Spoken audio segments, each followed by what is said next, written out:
প্ৰেম ভাল পাওঁ বুলিলেই প্ৰেম নহয়।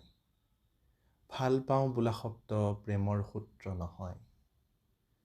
প্ৰেম মানে কাহানিও উলটি নহা বাটেৰে কোনোবা এজন গুচি যোৱাৰ পিছতো পৰ্দাৰ কাপোৰত চোলাৰ ভাঁজত একেলগে এদিন বহি থকা বাৰান্দাৰ প্ৰতিটো কোণত ৰৈ যোৱা নিৰ্যাস।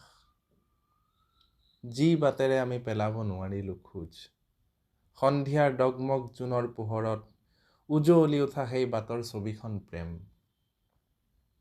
পাণবজাৰৰ ৰঙা গোলাপৰ থোপাত প্ৰেম নাথাকে। উৰেতো নিশাৰ অন্তহীন সংলাপত প্ৰেম নাথাকে। বাৰে বাৰে কৰা আলিংগনৰ উত্তাপত গলি গলি নোহোৱা হৈ যাব খোজে প্ৰেমৰ পাৰিজাত পৰিমল। ৰক্তাক্ত যুদ্ধৰ অৱসান আৰু চিৰ বিৰাজিত শান্তিৰ পৃথিৱীৰ অপাৰ সম্ভাৱনাৰ বিষয়ে আমি পাতি থকা সকলোবোৰ কথাই প্ৰেম কামনাৰ টগবগ স্বাক্ষৰ। কঁপি থকা শীতৰ গধূলি একোটাত অকলশৰীয়া টেবুল এখনত ঢলি পৰা বাৰে বিংকৰা কথাৰ ডায়েৰীত লিখা অসংলগ্ন কবিতাৰ শাৰীত কুৰুকি সোমাই প্ৰেম হৈ পৰে শব্দব্ৰহ্ম অবিনশ্বৰ।